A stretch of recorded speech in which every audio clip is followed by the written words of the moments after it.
Hello hello hello, welcome welcome welcome. हाँ जी, क्या हाल चाल? सब बढ़िया चकाचक। तो मैं आपका दोस्त और होस्ट अर्जुन जगवानी आज आपके लिए लेके आया हूं एक नया टॉपिक, एक नई वीडियो, एक नया चैप्टर है आपका कैलोरीमेट्री। तो कैलोरीमेट्री काफ़ी इंपॉर्टेंट चैप्टर है बोर्ड्स के पर्सपेक्टिव से, क्योंकि इससे काफ़ी क्वेश्चंस पूछे जाते हैं आपके बोर्ड एग्जामिनेशन में, चाहे वो न्यूमेरिकल हो चाहे वो थ्योरी हो। तो ये चैप्टर अच्छा खासा सिग्निफिकेंस होल्ड करता है। तो आई गेस इस चैप्टर को आपको बहुत सही से पढ़ना पड़ेगा, और मेरी भी अप्रोच यही रहेगी कि आपको ये चैप्टर पूरा सही से चीज़ें, सारी चीज़ें बताऊं जितनी चीज़ें ज़रूरत हैं, और जो जो चीज़ें पूछी जाती हैं वो, प्लस थोड़े क्वेश्चंस प्रैक्टिस कराऊं ताकि आपको मतलब एक अंडरस्टैंडिंग बन जाए कि हाँ, कि क्वेश्चंस किस टाइप के पूछे जा रहे हैं, कॉन्सेप्ट कौन कौन से पढ़ने हैं, कौन कौन से नहीं पढ़ने हैं, क्या पढ़ना है क्या नहीं पढ़ना, बहुत सारी चीज़ें बताऊंगा। ठीक है, तो एंड तक बने रहना, समझना, देखना, जानना, पहचानना। ठीक, कहीं कोई क्वेश्चन, कोई क्वेरी, कोई डाउट आता है तो उसको कमेंट्स में लिख दिया करो, कोई दिक्कत वाली बात नहीं है। ठीक, तो on that note let's begin, शुरू करते हैं बिना किसी देरी के। तो कैलोरीमेट्री, ठीक, अब यहां से थोड़ा बहुत समझो। We all know that each substance is made up of molecules and the molecules in substance are in a state of random motion.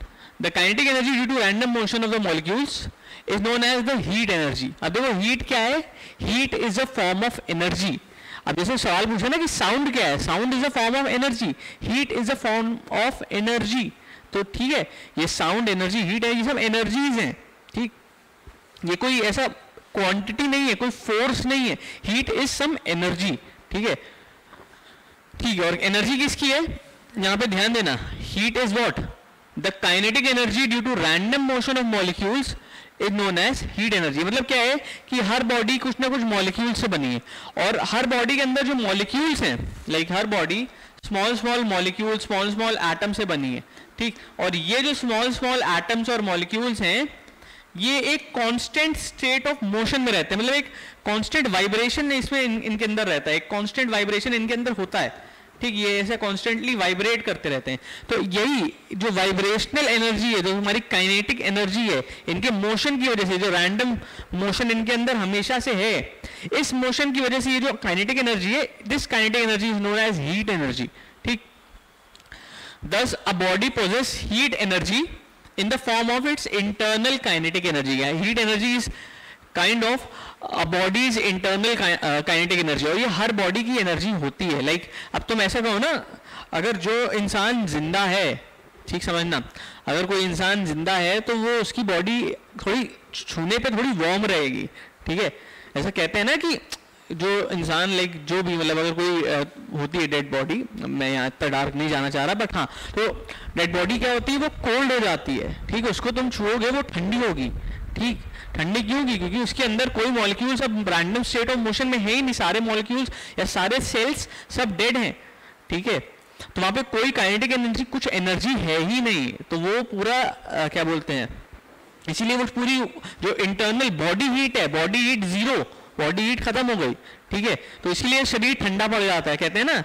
तो शरीर ठंडा पड़ जाने का मतलब ये है। ठीक है, और कोई नॉर्मल हस्तपुष्ट इंसान, किसी भी इंसान देखो, चाहे ठंडी का मौसम में ही देखो, ठंडी के मौसम में भी वो बॉडी हीट तो रहती है। ठीक है, भले बाहर से कपकपा रहे हो, इंसान को ठंडी लग रही हो, दैट इज डिफरेंट। ठीक है, बट वो अंदर जो इंटरनल बॉडी हीट है वो हमेशा रहेगी। वो तुम जब तक तुम जिंदा हो तब तक बॉडी हीट है तुम्हारे अंदर। ठीक, अब यहाँ पे लिविंग नॉन लिविंग वाला कॉन्सेप्ट नहीं आएगा, बट एक वो चीज बता रहा हूँ। ठीक, बाकी और भी चीजें होती हैं, बट एक जनरल एक चीज बता रहा हूँ। ठीक है, एक उस चीज से ताकि तुम रिलेट कर लो। ठीक, अब एकदम उसी में चले जाना कि सर टेबल में तो जान नहीं होती उसको, उसकी लेकिन बॉडी हीट होगी। अरे उस सेंस में नहीं बता रहा हूँ। ठीक है, उस सेंस में मत उसको कनेक्ट कर लेना। ठीक, चलो, तो ठीक है, दस a body heat energy in the form of its internal kinetic energy. Her body के पास कोई ना कोई हीट एनर्जी होती है जो कि उसकी इंटरनल काइनेटिक एनर्जी होती है। When two bodies are at different temperatures and kept in contact, heat flows from body at higher temperature to body at low temperature. ये बहुत ध्यान देने वाली बात है, सबसे इंपॉर्टेंट बात। When two bodies are at different temperature, जब दो बॉडीज को हम डिफरेंट टेम्परेचर पे, जो दो बॉडी हैं उनको हम एक दूसरे के कॉन्टैक्ट में लाते हैं, तब heat flows from the body at higher temperature to the body at lower temperature. ये बहुत ध्यान देने वाली बात है कि जब भी हम दो बॉडीज को आपस में कांटेक्ट में लाते हैं, दो ऐसी बॉडीज जिनका टेम्परेचर एक दूसरे से डिफरेंस है, इसका टेम्परेचर है T1, इसका टेम्परेचर है T2, तो हीट हमेशा उसी से फ्लो होगी जिसका टेम्परेचर हायर होगा, ठीक। हीट हमेशा हायर टेम्परेचर से लोअर टेम्परेचर की तरफ ही जाएगा, ठीक। कभी लोअर से हायर नहीं जाएगा, ऊपर से नीचे ही जाएगा, नीचे से ऊपर कभी नहीं जाएगा, ठीक। This is the temperature which determines the direction of flow of heat, ठीक है। Thus it is the temperature that determines the flow of direction of heat. हाँ, तो बेसिकली टेम्परेचर ही है जो डिटरमाइन करता है कि हीट का फ्लो किस डायरेक्शन में होना है, ठीक। अब देखो यहाँ पे बहुत कंफ्यूजिंग हो सकता है तुम्हारे लिए, हो सकता है एक चीज समझना कि हीट और टेम्परेचर दोनों अलग अलग चीजें हैं। Heat is a form of energy and temperature is a measuring unit, it is a threshold और अ मेजरिंग यूनिट, बस बेसिकली एक मेजर करने के लिए, ठीक है, कि कितनी एवरेज एनर्जी है, कितनी एवरेज हीट है, वो एक मेजरिंग क्वांटिटी है, ठीक। वो एक डिग्री ऑफ हीट बताता है, ठीक है। और हीट क्या है, एक एनर्जी, कितनी एनर्जी बॉडी के अंदर है या कितनी ट्रांसफर हो रही है, कितनी रिसीव हो रही है। और टेम्परेचर बता रहा है कि वो कितना इंटेंसिटी है उसकी, ठीक है, मतलब वो कितनी ज्यादा है, कम है, वो चीज बता रहा है, ठीक। तो ये चीज है। तो देखो अभी आगे हम हीट और टेम्परेचर में भी डिफरेंस देखेंगे। पहले यूनिट्स ऑफ हीट देख लो। हीट की यूनिट क्या है? Like other forms of energy, SI unit of heat is joule, इसकी यूनिट भी जूल है, ठीक है, क्योंकि एनर्जी की यूनिट जूल होती है। और भी यूनिट है। Other most commonly use unit of heat is calorie, ठीक है। तुमने देखा होगा, हमने फूड को भी हम कैलोरी के टर्म्स में ही हम देखते हैं, ठीक है। तो वो एनर्जी की यूनिट है, एक तरह से हीट एनर्जी की यूनिट है। तो कैलोरी भी एक यूनिट है तुम्हारी हीट की, ठीक। सिंबल क्या है? CaL। It is defined as follows. तो 1 कैलोरी की डेफिनेशन है, कभी कभी पूछ ली जाती है 1 मार्क में, देख लो। 1 calorie of heat is the heat energy required to raise the temperature of 1 gram of water from 14.5 to 15.5 degree Celsius. क्या क्या क्या डेफिनेशन है? 1 कैलोरी की डेफिनेशन बता रहा हूं। 1 कैलोरी की डेफिनेशन क्या है? Amount of heat energy required. 1 calorie की डेफिनेशन क्या है? It is the heat energy required to raise the temperature of 1 gram of water, यानी 1 ग्राम ऑफ वाटर का टेम्परेचर बढ़ाना है कितना? From 14.5 to 15.5। अब ये कोई स्पेसिफिक वैल्यू नहीं है, इसका मतलब है बाई 1 डिग्री सेल्सियस, ठीक। अब ये यहाँ पे यही वैल्यू क्यों ली गई है वो मैं ये बताऊंगा बाद में, बट हाँ यहाँ 14.5 टू 15.5 इसलिए लिया गया है क्योंकि 1 डिग्री का मतलब ये भी तो हो सकता है तुम 0 डिग्री से 1 डिग्री पहुंच जाओ, और 0 से 1 में हीट, मतलब 0 से 1 में क्या होता है ना, 0 से 1 में वाटर का एनॉर्मस एक्सपेंशन होता है, 0 से 4 में बेसिकली तुमने पढ़ा होगा, ठीक। तो बस वो सब कंफ्यूजन ना है, इसलिए बस क्लैरिटी के लिए लिखा है 14.5 टू 15.5। इतना कुछ वो नहीं है, तुम बाई 1 डिग्री सेल्सियस भी लिख दोगे तो भी कोई गलत नहीं है, ठीक।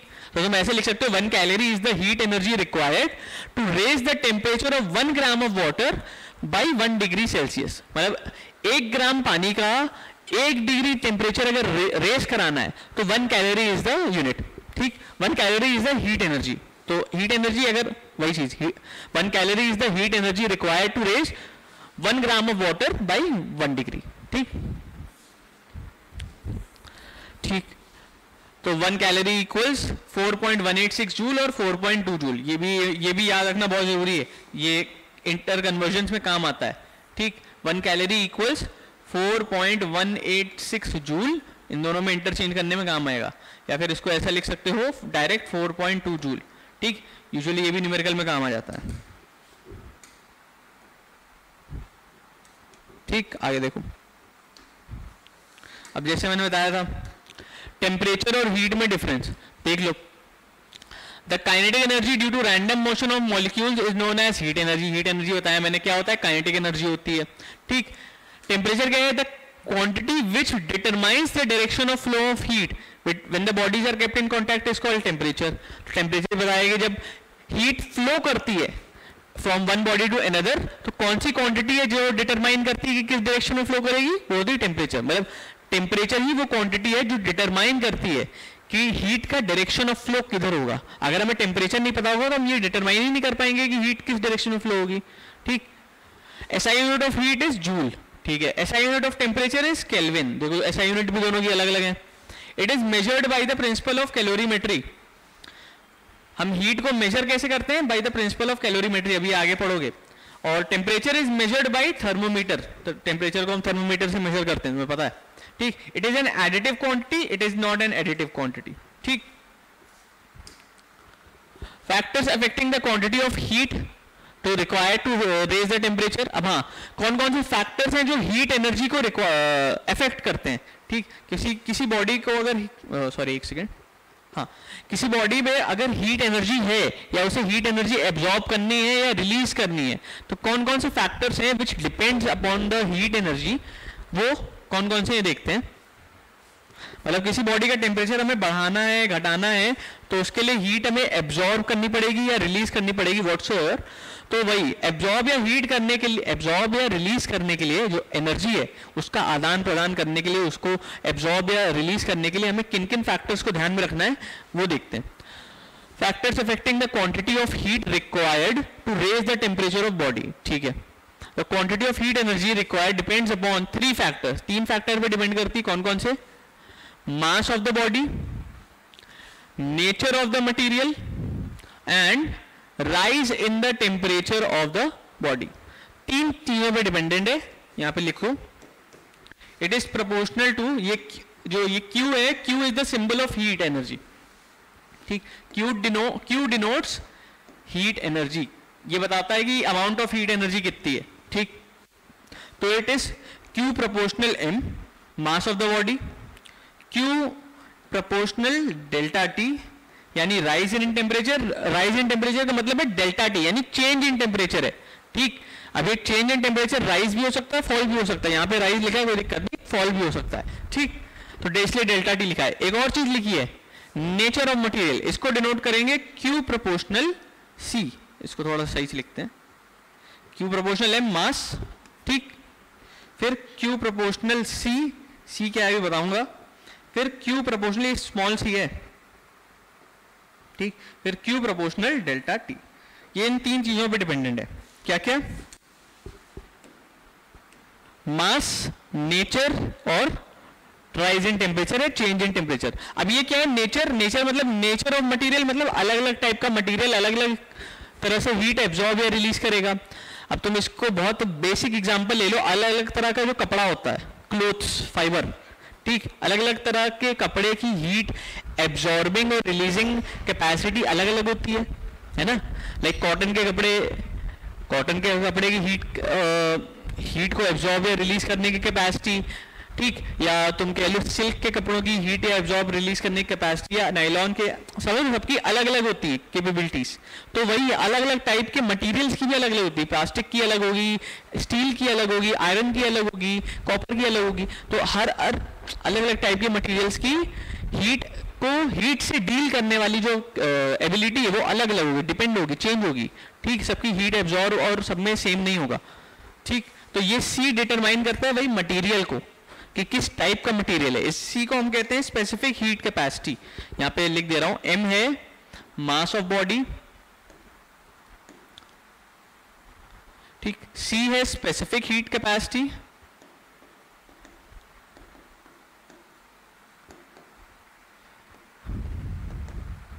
And delta T is change in temperature. अब यहां पे राइज इन टेम्परेचर भले लिखा हो, पर इसका मतलब ही यही है कि चेंज इन टेम्परेचर है, ठीक। क्योंकि जरूरी नहीं है हर बार हम टेम्परेचर बढ़ाने के लिए हीट एब्जॉर्ब कर रहे हो, कभी कभी हो सकता है हम हीट रिलीज भी कर सकते हैं टेम्परेचर घटाने के लिए, ठीक।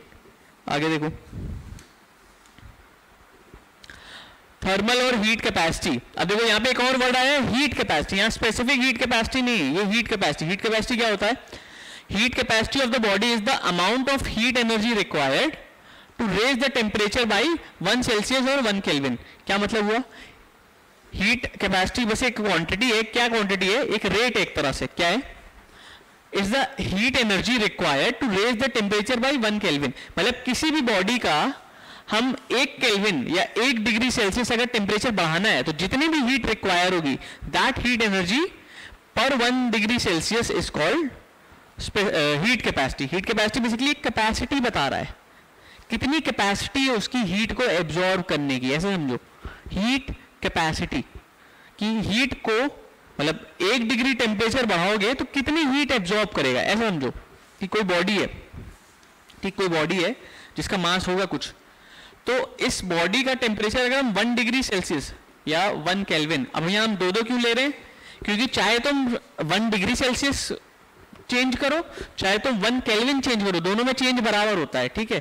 तो तुम 1 केल्विन भी लिख सकते हो, 1 डिग्री सेल्सियस, मतलब वैल्यू नहीं है, ये चेंज है। डेल्टा टी बराबर है delta T in degree Celsius and delta T in kelvin is equal. क्यों? क्योंकि दोनों में स्केल्स हमेशा दोनों में इक्वल होती है, दोनों में 100 की स्केल होती है, चाहे सेल्सियस स्केल हो चाहे केल्विन स्केल हो, उसमें 100 होती है। पर टेम्परेचर दोनों का अलग अलग होता है, अलग अलग वैल्यू होती है, वैल्यू अलग अलग होगी, ठीक। चेंज हमेशा दोनों में सेम होता है। तो अब देखो, इस बॉडी का टेम्परेचर अगर मुझे 1 डिग्री सेल्सियस चेंज करना है, ठीक, तो उसमें कितनी हीट मैंने अब्जॉर्ब करी टोटल, तो ये जो पूरा क्वांटिटी होती है ये बताता है heat capacity, which is Q upon delta T. ये बता रहा है कि कितनी हीट एब्जॉर्ब करी या कितनी हीट तुमने सप्लाई करी इन raising the temperature by 1 degree Celsius, ठीक। तो ये है हीट कैपेसिटी। तो ये यहाँ पे लिखा है, it's symbol is denoted by C dash, अब यहाँ C डैश से डिनोटेड है, ठीक। Amount of heat energy supplied upon the rise in temperature, यही लिखा है, ठीक। और यहाँ पे यही इसका फॉर्मूला लिखा है, C dash equals delta Q upon delta T, ठीक, कि कितनी हीट एनर्जी सप्लाई करी अपॉन कितनी टेम्परेचर बढ़ाया, ठीक, मतलब चेंज इन टेम्परेचर कितना हुआ। इसकी SI यूनिट क्या है, SI यूनिट देख लो, इसकी होती है जूल, इसकी होती है, उसकी होती है केल्विन या डिग्री सेल्सियस, जो भी तुम कह लो। तो इसकी SI यूनिट हो जाएगी जूल पर डिग्री सेल्सियस, ठीक, या फिर जूल पर केल्विन, जो भी तुम कह लो, दोनों एक ही बात है। अब एक क्वेश्चन कर लेते हैं छोटा सा, ठीक, हाँ, छोटा सा क्वेश्चन देख लो क्या है। Iron ball requires 5000 joule energy to raise the temperature by 10 degree Celsius. Iron ball requires 5000 joule energy to raise the temperature by 10 degree Celsius. Calculate the heat capacity of iron ball. तो देखो यहाँ पे iron ball को, question समझना, iron ball को 10 degree temperature बढ़ाने के लिए कितनी जूल एनर्जी चाहिए, 5000 जूल एनर्जी चाहिए। तो कैलकुलेट करो हीट कैपेसिटी, तो हीट कैपेसिटी निकाल लो। यहाँ पे आएगा डेल्टा क्यू क्या आ रहा है 5000 जूल, और डेल्टा टी क्या आ रहा है 10 डिग्री सेल्सियस। अब 10 डिग्री सेल्सियस हो 10 केल्विन हो, एक ही बात है। तो यहाँ पे C डैश निकालो heat capacity, delta Q upon delta T, ये हो जाएगा 5000 अपॉन 10, ये हो जाएगा 500 जूल पर डिग्री सेल्सियस, ठीक। इसको ऐसे लिखो चाहे ऐसे लिखो, जूल पर डिग्री सेल्सियस, ठीक। ये तुम्हारी आ गई हीट कैपेसिटी। बेसिक क्वेश्चन था, इजी था। अब आते हैं स्पेसिफिक हीट कैपेसिटी, जिसके बारे में मैंने बताया। अब स्पेसिफिक हीट कैपेसिटी क्या है, जैसी हीट कैपेसिटी की डेफिनेशन पढ़ी थी, हीट कैपेसिटी की डेफिनेशन क्या पढ़ी थी, ये पढ़ी थी, ये नहीं, ये हीट कैपेसिटी की डेफिनेशन, जैसी ये हीट कैपेसिटी है ना, बस इस स्पेसिफिक हीट कैपेसिटी की भी डेफिनेशन ऐसे ही है। बस फर्क इतना है, स्पेसिफिक हीट कैपेसिटी में हम पर यूनिट मास का भी चीज देख रहे हैं।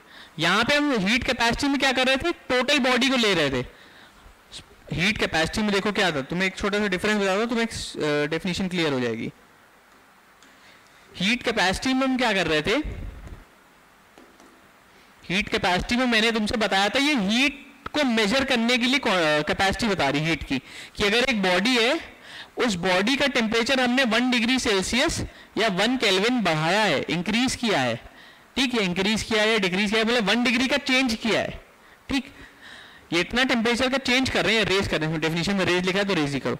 अगर 1 डिग्री सेल्सियस उसका टेम्परेचर रेज कर रहे हैं, बढ़ा रहे हैं, तो इसमें कितनी हीट हमें रिक्वायर होगी, ठीक, कितनी हीट रिक्वायर होगी ये पता लगाना है। तो इसके लिए जो पता लगाने की क्वांटिटी होती है उसे हम हीट कैपेसिटी कहते हैं, कि the heat energy required to raise the temperature by 1 degree Celsius. अब यहाँ कंप्लीट बॉडी की बात हो रही होती है, पर स्पेसिफिक हीट कैपेसिटी में ऐसा नहीं है, ठीक। स्पेसिफिक हीट कैपेसिटी में क्या है, स्पेसिफिक हीट कैपेसिटी में यही सेम चीज हो रही है, पर यूनिट मास के लिए हो रही है। यहाँ पे ये चीज क्या है, अगर ये पूरी बॉडी है तो ये पूरी बॉडी के लिए बात नहीं कर रहा, ये बात कर रहा है यूनिट मास के लिए, ये सिर्फ इतना, ये बात कर रहा है यूनिट मास, मतलब एक छोटा सा मास इसका, इस पूरी बॉडी का एक छोटा सा पोर्शन, सिर्फ इतने के लिए अगर तुम टेम्परेचर बढ़ा रहे हो,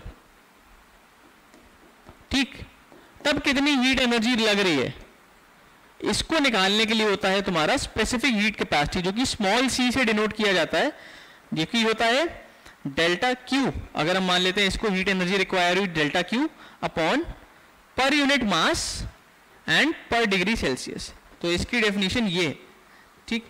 तो heat capacity, specific heat capacity में बहुत छोटा सा डिफरेंस है। हीट कैपेसिटी में हम टोटल बॉडी की हीट को हम देख रहे होते हैं, और इसमें हम एक यूनिट मास की बॉडी की हीट को देख रहे होते हैं, मतलब यूनिट मास एक छोटे पोर्शन के लिए देख रहे होते हैं, ठीक। सिर्फ यही है, और देखो यही डेफिनेशन लिखी है, ठीक।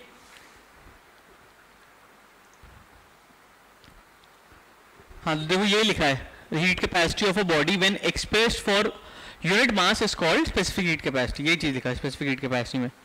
Heat capacity when expressed for unit mass is called specific heat capacity. It is denoted by symbol small c. The specific heat capacity is defined as the heat capacity per unit mass. ठीक, और इसका formula होता है mass into specific heat capacity. अच्छा, ये heat capacity का हो गया, ये हो गया हीट कैपेसिटी अपॉन मास। ये स्पेसिफिक हीट कैपेसिटी को ये भी लिख सकते हो, heat capacity, specific heat capacity equals heat capacity which is C dash upon mass, ये हो गया। और सी डैश का फॉर्मूला हमें पता है, Q upon T, delta Q upon delta T, ठीक, इसका फॉर्मूला अपॉन एम, ठीक। तो ये हो गया स्पेसिफिक हीट कैपेसिटी का फॉर्मूला, यानी delta Q upon M delta T, ठीक। तो ये हो गया, यही चीज आगे भी लिखी है, ठीक। तो ये आगे लिखा है, specific heat capacity is the amount of heat energy required to raise the temperature of unit mass of the substance through 1 degree Celsius या 1 Kelvin, ठीक। तो 1 Kelvin या 1 डिग्री बढ़ाना हो पर यूनिट मास का, ठीक, that heat energy is called specific heat energy। अब C equals Q delta Q upon M delta T, या इसको इसकी SI यूनिट लिख दो, SI यूनिट हो जाएगी क्या, जूल पर किलोग्राम पर डिग्री सेल्सियस, ठीक, या इसको ऐसा लिखो, जूल पर किलोग्राम पर डिग्री सेल्सियस, ठीक, या फिर joule per kilogram per kelvin, ठीक। ये मोस्ट कॉमनली यूज यूनिट है, और बाकी यूनिट्स में भी तुम वो रिलेशन देख सकते हो, ये रिलेशन देख सकते हो 1 कैलोरी पर ग्राम पर डिग्री सेल्सियस में और जूल पर ग्राम पर केल्विन के इसमें, ठीक। मतलब बेसिकली सीजीएस और एसआई यूनिट में तुम ये रिलेशन देख सकते हो, कैलोरी ग्राम पर डिग्री सेंटीग्रेड लिखाओ या joule per kilogram per kelvin लिखाओ, तो इनके बीच में रिलेशन क्या है ये देख लो, ठीक। आगे देखो, heat capacity and specific heat capacity में डिफरेंस देख लो। Heat capacity specific, heat capacity is the amount of heat required to raise the temperature by 1 degree, ठीक, ऑफ द एंटायर बॉडी। ये देखो हीट कैपेसिटी में क्या है, एंटायर बॉडी का टेम्परेचर हम 1 डिग्री बढ़ा रहे हैं, and specific heat capacity is the amount of heat capacity to raise the temperature of unit mass, ठीक। यहाँ पे देखो बहुत ध्यान देने वाले आते हैं, यहाँ पे एंटायर बॉडी है और यहाँ पे यूनिट मास है, बाकी सारी चीजें सेम है। It depends upon the mass of the body, it does not depends upon the mass of the body, ठीक है। इट्स यूनिट इज जूल पर kelvin, its unit is joule per kilogram per kelvin. Heat capacity equals mass into specific heat capacity, and specific heat capacity equals heat capacity upon mass, ठीक है। Formula लिखा है इन सबका, ठीक। अब आगे देखो एक क्वेश्चन कर लेते हैं। क्वेश्चन क्या है, an electric heater of power, अब इसको पार भी बोलते हैं, ठीक है, करेक्ट प्रोनाउंसिएशन तो पार होगी, ठीक, पर हाँ समझने के लिए पावर, ठीक। The electric heater of power 1000 watt raises the temperature of 5 kg of a liquid from 25 degree Celsius to 31 degree Celsius in 2 minutes, ठीक। Calculate the heat capacity and specific heat capacity, ठीक। तो समझना, तो सबसे पहले तो निकालेंगे हम हीट एनर्जी। सबसे पहले जो जो चीजें गिवन है वो लिख लो पहले, तो क्या क्या गिवन है, पावर गिवन है इलेक्ट्रिक हीटर की 1000 वॉट, ठीक। टाइम गिवन है, कितने टाइम में ये चीजें हो रही हैं, तो टाइम को TIME ऐसे ही लिख दे रहा हूं टाइम, ठीक। 2 मिनट्स, 2 मिनट क्या कह सकते हो, मतलब 120 सेकेंड। फिर मास ऑफ बॉडी दिया है, ठीक, मास ऑफ बॉडी यानी मास ऑफ लिक्विड दिया है 5 kg। फिर टेम्परेचर का चेंज यहां पे क्या है, 25 डिग्री सेल्सियस से 31 degree Celsius which is 6 degree Celsius. तो डेल्टा टी लिखूंगा डायरेक्ट 6 डिग्री सेल्सियस। अब क्या है, calculate the heat capacity and specific heat capacity. अब देखो हीट कैपेसिटी निकालना है सबसे पहले, पार्ट 1 हीट कैपेसिटी यानी C डैश निकालना है। C डैश का फॉर्मूला क्या होता है, delta Q upon delta T. अब डेल्टा Q तो मालूम नहीं है, डेल्टा Q कैसे निकालेंगे, डेल्टा Q निकालने का तरीका है क्या, पावर मालूम है, टाइम मालूम है, डेल्टा Q निकाल लोगे। देखो पावर तुमने पढ़ी है, क्या होता है, the rate of doing work, है ना।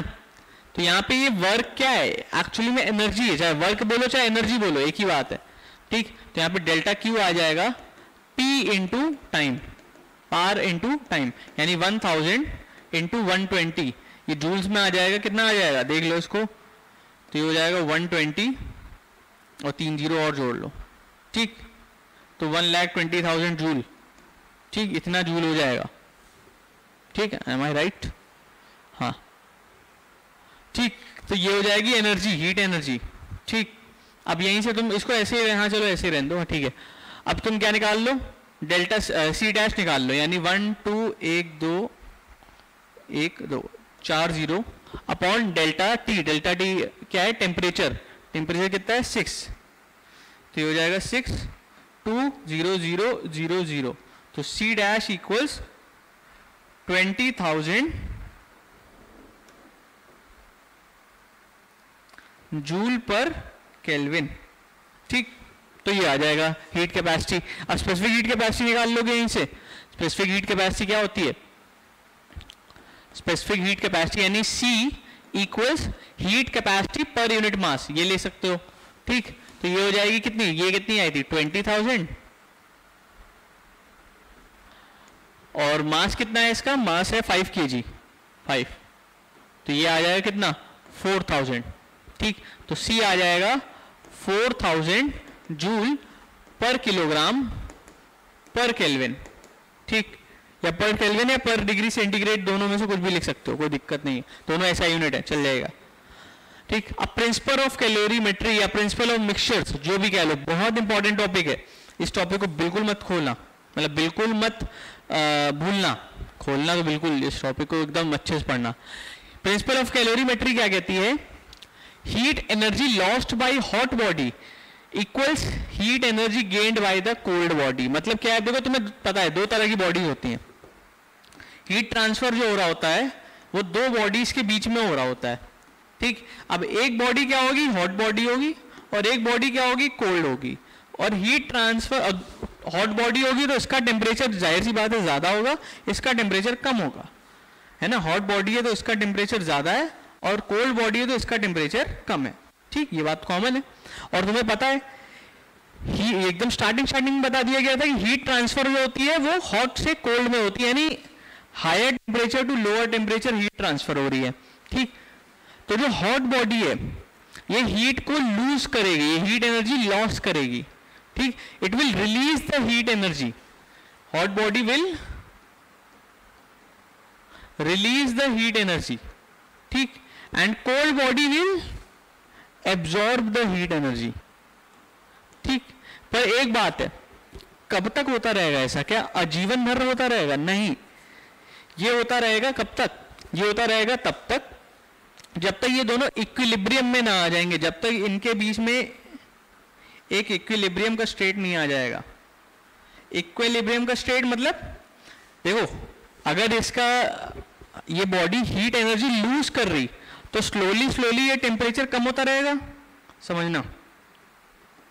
अगर ये बॉडी हीट एनर्जी लूज कर रही है, अगर ये हॉट बॉडी जो है ये हीट एनर्जी लूज कर रही, तो स्लोली जो टेम्परेचर T1 है ये कम होता रहेगा, ठीक है, इट विल डिक्रीज, ठीक। और ये जो टेम्परेचर T2 है, अगर ये हीट एनर्जी एब्जॉर्ब कर रही तो स्लोली स्लोली इसका टेम्परेचर क्या होगा, इंक्रीज। ठीक, तो धीरे धीरे ये एक ऐसे पॉइंट पे आ जाएंगे जहां इन दोनों का टेम्परेचर बराबर हो जाएगा। ठीक है, मतलब इसका टेम्परेचर घटते घटते एक वैल्यू पे आ गया और इसका टेम्परेचर बढ़ते बढ़ते एक ऐसी वैल्यू पे आ गया जो दोनों में कॉमन होगी। ठीक है, जो दोनों में इक्वल हो जाएगी। ये इक्वल का स्टेट हो जाएगा जब तो दोनों में सेम टेम्परेचर अचीव हो जाए। मतलब हीट ट्रांसफर कब तक होता रहता है, जब तक दोनों बॉडी में सेम टेम्परेचर ना अचीव हो जाए, इक्विलिब्रियम ना अचीव हो जाए, तब तक ये हीट ट्रांसफर होता ही रहेगा और हाई टू लो ही होगा। तो ये जब तक सेम टेम्परेचर नहीं आ जाता तब तक हीट ट्रांसफर होगा, और इसी सेम टेम्परेचर आ जाने वाली कंडीशन को हम कहते हैं इक्विलिब्रियम का स्टेट आ गया। ठीक, तो ये थ्योरी है।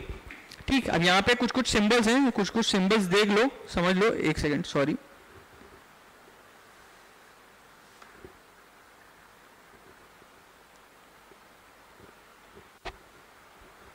हाँ, अब कुछ कुछ सिंबल है। सिंबल क्या है, M1, C1, T1, ये सिंबल्स देख लो। M1 हो गया, C1 हो गया, T1 हो गया। ठीक, M2 हो गया, C2 हो गया, T2 हो गया। ठीक, और एक कैपिटल T हो गया। ठीक, कैपिटल T तो चलो बाद में देखेंगे। M1 क्या है, mass of first body, mass of body 1। अब बॉडी 1 मान लेते हैं हॉट बॉडी है, बॉडी 2 मान लेते हैं कोल्ड बॉडी है, कोई से दिक्कत नहीं, तुम उल्टा भी मान सकते हो। Mass of body 1।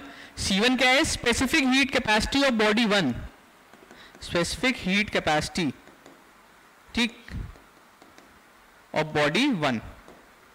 ठीक, ये कोई और मटेरियल होगा स्पेसिफिक, मतलब बॉडी 1 किसी और मटेरियल की होगी, बॉडी 2 किसी और मटेरियल की होगी। ये T1 क्या है, initial temperature of first body, initial temperature of first body of body 1। ठीक, सेम इसमें M2 क्या है, मास ऑफ बॉडी 2,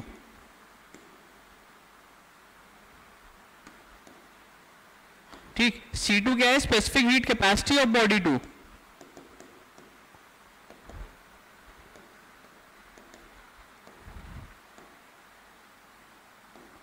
ठीक। और T2 क्या है, initial temperature of body 2।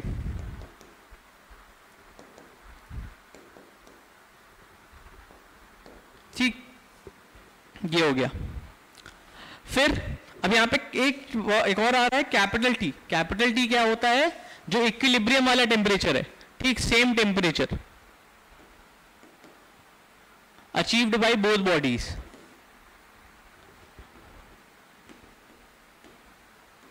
After heat transfer.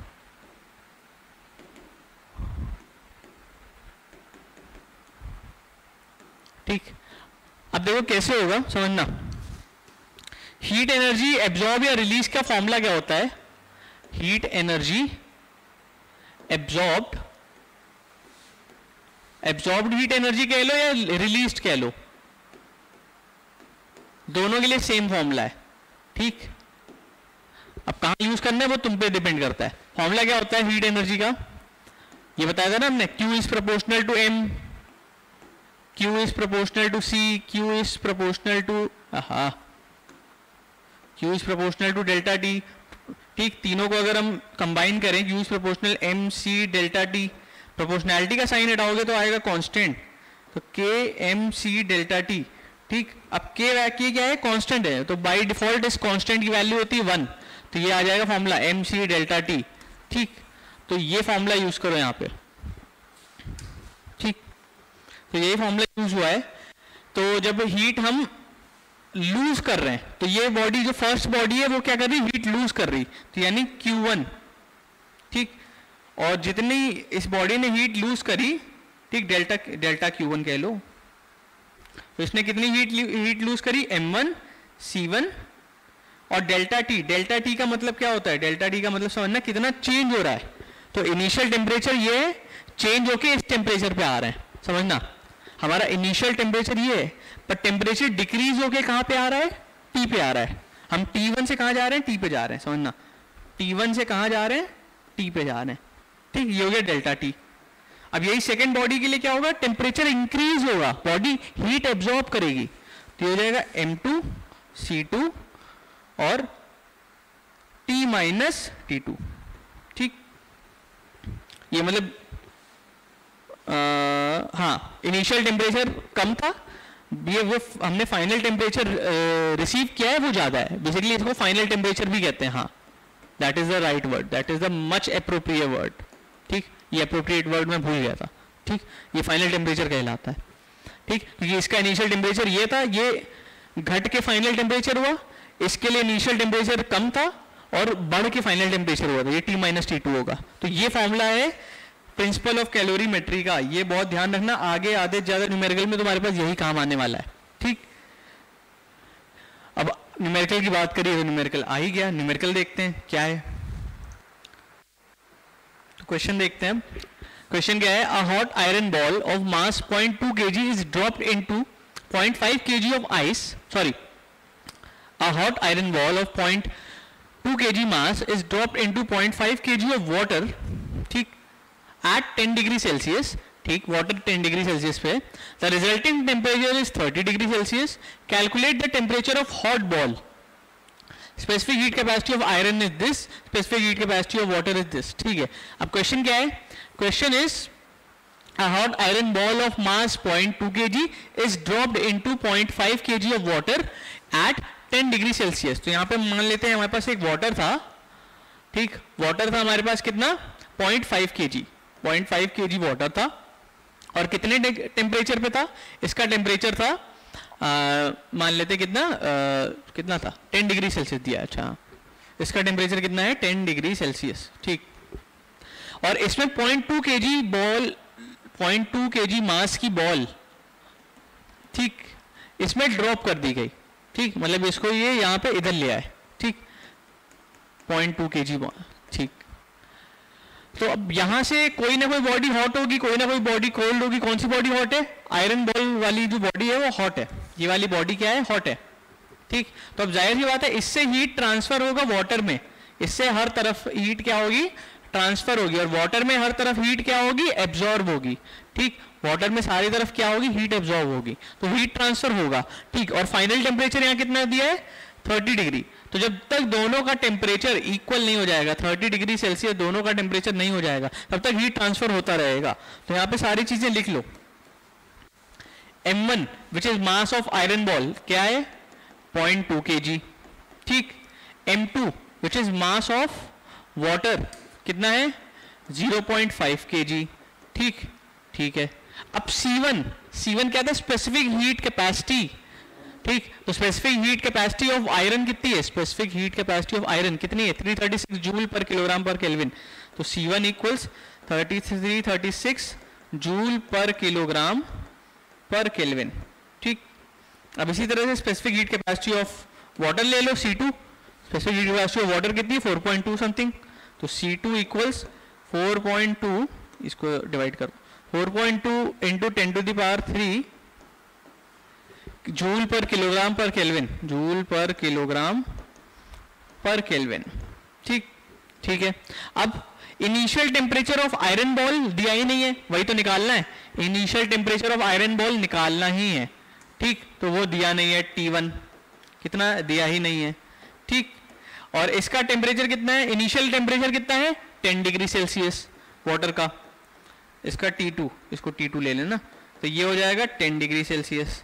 Final temperature कितना है, दोनों में दिया है फाइनल टेम्परेचर, फाइनल टेम्परेचर इसमें भी दिया है, इसमें भी दिया है। फाइनल टेम्परेचर कितना है, 30 डिग्री। फाइनल टेम्परेचर की वैल्यू दोनों के लिए सेम होती है, तो 30 डिग्री इसमें भी होगा और 30 डिग्री इसमें भी होगा। अब वही प्रिंसिपल ऑफ कैलोरीमेट्री लगा लो। प्रिंसिपल ऑफ कैलोरीमेट्री क्या कहती है, the heat lost by one body equals heat energy absorbed by another body. तो ये लिखोगे heat energy lost by iron ball equals heat energy gained by water।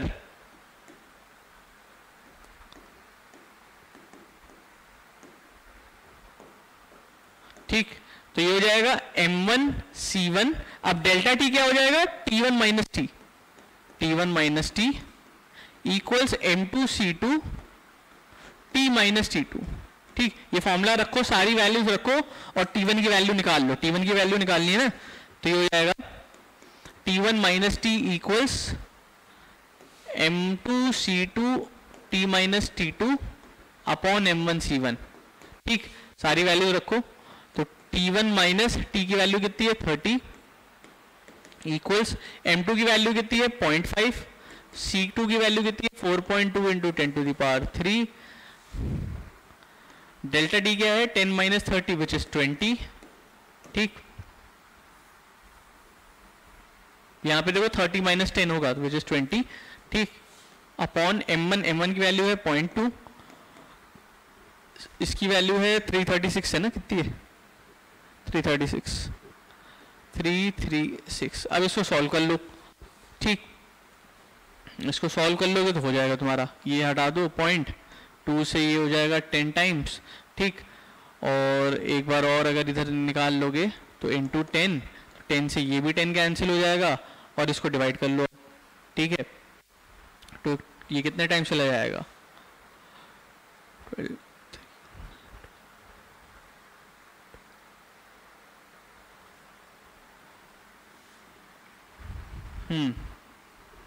ये 12 से भी डिवाइड नहीं होगा, ये किससे होगा 3 से डिवाइड हो जाएगा, ये भी 3 से डिवाइड हो जाएगा। 3 1 1 2 और 3 1 4। ठीक, अब देखो 14 से डिवाइड हो रहा है कि नहीं। ठीक, इसको डिवाइड कर लो और आंसर लिख लेना इसका। ठीक, मतलब आंसर कैसे लिखोगे, ये माइनस भी करना पड़ेगा, ये T1 इधर माइनस भी करना, इसको करके कुछ ना कुछ वैल्यू आएगी। ठीक, इसको सॉल्व करके कुछ ना कुछ वैल्यू आएगी, वो वैल्यू उठाना यहाँ रख देना। ठीक, ये वैल्यू उठाया और रखना, और फिर इसमें 30 भी ऐड कर देना, क्योंकि 30 को हम इधर भेजेंगे तो। ठीक, तो यहाँ पे तुम्हारा T1 आ जाएगा। ठीक, तो इस तरीके से निकालना और कमेंट्स में आंसर इसका बताना। ठीक, इस तरीके से क्वेश्चन होगा। भाई मैंने कहा इस क्वेश्चन इस चैप्टर में जो क्वेश्चंस हैं उसमें बस तुम्हें सॉल्विंग ज्यादा करनी है, थोड़ा कैलकुलेशन ज्यादा करनी है, बाकी इस चैप्टर में बहुत ज्यादा डिफिकल्ट कुछ नहीं है। ठीक, देखो ये क्वेश्चन कोई बहुत डिफिकल्ट नहीं था। ठीक, आगे देखते हैं अगला question. A bucket contains 8 kg of water at 25 degrees Celsius. 2 kg of water at 80 degrees Celsius is poured into it. ठीक है, neglect the heat energy absorbed by the bucket. Calculate the heat final temperature of water. ठीक है, देखो question क्या है। A bucket contains 8 kg of water at 25 degrees Celsius. एक bucket है जिसमें कितना है 8 kg of water है। ठीक, अब इसमें कितना वाटर है 8 kg। ठीक, अब इसमें क्या कह रहे हैं, हमने ये वाटर कितने टेम्परेचर पे 25 डिग्री सेल्सियस पे। ठीक, अब 2 kg of water at 80 degree Celsius. अब हमने इस पे क्या किया, इस पे हमने एडिशनली 2 kg ऑफ वाटर डाल दिया, किस पे 80 डिग्री सेल्सियस पे था, मतलब ये हॉट वाटर, ये हॉट वाटर हमने डाल दिया इस नॉर्मल वाटर पे। ठीक, हमने मतलब 2 kg और डाल दिया। ठीक, तो यहाँ पे दोनों में, यहाँ हॉट वाटर भी आ जाएगा और ये नॉर्मल वाटर भी रहेगा, तो इनके बीच क्या होगा हीट ट्रांसफर, हॉट से कोल्ड में। ठीक है, ये बॉडी देखो हॉट है, ये बॉडी कोल्ड है, तो यहाँ पे हीट ट्रांसफर होगा। तो अब निकालना क्या है, निकालना है फाइनल टेम्परेचर निकालना है। ठीक है, तो यहाँ पे देखो गिवन क्या क्या है, M1 क्या है, ये लेते हैं 8 kg जो नॉर्मल वाटर है 8 kg। कितना टेम्परेचर है इसका T1 टेम्परेचर कितना है, T1 टेम्परेचर है, इसको T1 कैपिटल T1 लेते हैं ना, T1 कितना है 25 डिग्री सेल्सियस। ठीक, अब स्पेसिफिक हीट कैपेसिटी होगी कुछ, हमें नहीं पता। ठीक, वाटर की है। ठीक है, कोई दिक्कत नहीं। ठीक, अभी बताऊंगा, यहाँ पे पता नहीं है तो जरूरत भी नहीं है वैसे क्वेश्चन में। ठीक, अब हमने दूसरा क्या लिया है, वाटर लिया है पर 2 kg पे, दूसरा मास कितना है 2 किलोग्राम्स। ठीक है, कितने टेम्परेचर पे, टेम्परेचर कितना है T2, टेम्परेचर कितना है 80 डिग्री सेल्सियस। ठीक है, ये इनिशियल टेम्परेचर है। ठीक, अब इसकी भी स्पेसिफिक हीट कैपेसिटी होगी C2 या C1। ठीक, अब देखो यहां पे भी specific heat capacity of water है, चाहे तुम 8 kg में लो तो भी तुम्हारे पास जो मटेरियल है, जो तुम्हारे पास नेचर सब्सटेंस है वो वाटर है, और चाहे तुम 2 kg वाला लो तो वो भी वाटर है। तो तुम दोनों साइड देखो वाटर ही रहेगा, यहाँ पे भी specific heat capacity of water रहेगा, यहाँ पे भी specific heat capacity of water रहेगा, तो कुछ फर्क नहीं है, तो ये बाद में एक दूसरे से कैंसिल हो जाने हैं। हमें निकालना है फाइनल टेम्परेचर निकालना है, हमें फाइनल टेम्परेचर निकालना है। तो कैसे निकालेंगे, वही प्रिंसिपल ऑफ कैलोरीमेट्री लगाएंगे। ठीक, प्रिंसिपल ऑफ कैलोरीमेट्री हो जाएगा M1C1 T1 minus T equals M2C2 T minus T2। ठीक, तो यहां पे लिख लो, सारी वैल्यूज रख दो। ये M1 हो जाएगा 8, C1 हो जाएगा CW which is specific heat capacity of water, और 25 माइनस टी इक्वल्स M2 क्या है, M2 है 2 इंटू CW, और ये हो जाएगा T माइनस, इसका टेम्परेचर कितना था, अच्छा इसका ज्यादा लिया था ना, रुको रुको रुको रुको रुको रुको, तो ये हॉट बॉडी ली थी हमने, रुको इसको उल्टा रखेंगे। तो ये रुको, यहाँ पे बस थोड़ा सा ध्यान देने वाली बात है, ये हो जाएगा T माइनस T1 और T2 माइनस टी। ठीक, ऐसा क्यों किया, क्योंकि हमने इसको हॉट बॉडी लिया है। तुम उल्टा भी कर सकते हो, इसको रुको, इसको उल्टा कर दो फॉर्मूला, ताकि तुम्हारे लिए सेम रहे। तो हॉट बॉडी पहले लिया करो, हमेशा हॉट बॉडी पहले लिया करो, कोल्ड बॉडी बाद में लिया करो। ठीक, तुम्हारे लिए ये बेटर रहेगा, वरना अभी तुम वैसे भी लिख देते कोई दिक्कत ना आती, पर हाँ कंफ्यूजन ना हो इसलिए मैं लिख रहा हूँ हॉट बॉडी कोल्ड बॉडी, ये ऐसे लिखा करो। चलो ये ज्यादा बेटर अप्रोच है, ज्यादा इसमें गलती होने के चांसेस कम है, उसमें गलती हो सकती थी तुम्हारी। गलत कुछ नहीं कर रहे थे हम, इसलिए नहीं मिटा रहा है कि गलत कर रहे थे, इसलिए मिटा रहा है ताकि जो अगर कंफ्यूजन बाद में आती, बहुत लोग कंफ्यूज जाते हैं कि मैंने T1 माइनस टी क्यों किया, T माइनस T1 उल्टा क्यों कर दिया, बहुत कंफ्यूजन हो जाती। ठीक है, जिनको कॉन्सेप्ट समझ में आ जाता, या हो सकता है तुम्हें बहुत बाद में आता, तो इसलिए मैंने वो मिटा दिया। गलत कुछ नहीं कर रहे थे, ठीक है, ये मत सोचना गलत हो रहा था, गलत कुछ नहीं था। ठीक, बस ये बेटर अप्रोच है, हॉट बॉडी इधर कोल्ड बॉडी इधर। हॉट बॉडी कौन सी है यहाँ पे, ये वाली 2 kg वाली, तो इसका मास लो M1 2 kg, टेम्परेचर कितना है 80। ठीक, यहाँ पे ये स्पेसिफिक हीट कैपेसिटी वाटर की है। ठीक है, यहाँ पे M2 है 8 kg और specific heat capacity water, temperature है 25।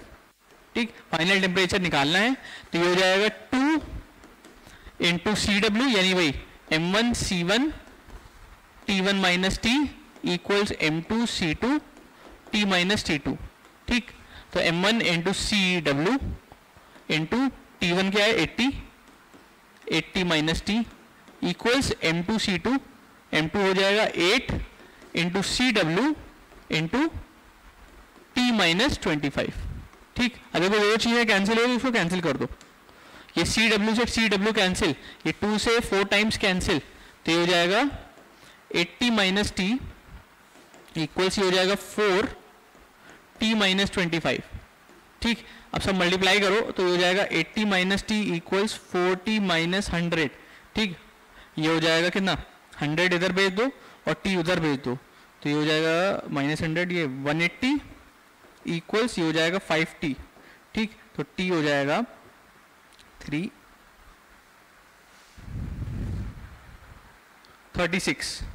36 डिग्री सेल्सियस होगा फाइनल टेम्परेचर।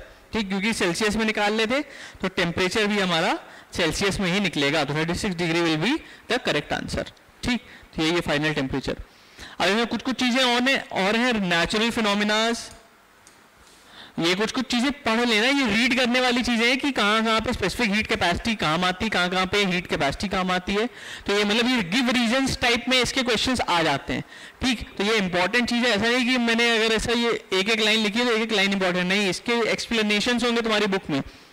आखिरी पेज पे ये चैप्टर दिया होता है, आखिरी पेज पे ये टॉपिक दिया रहता है हीट कैपेसिटी, लाइक पूरे हीट में जो सेक्शन है, part A, part B, part C में, तो जहाँ हीट कैपेसिटी वाला सेक्शन है फर्स्ट वाला, उसमें आखिरी पेज पे दिया है ऑलमोस्ट।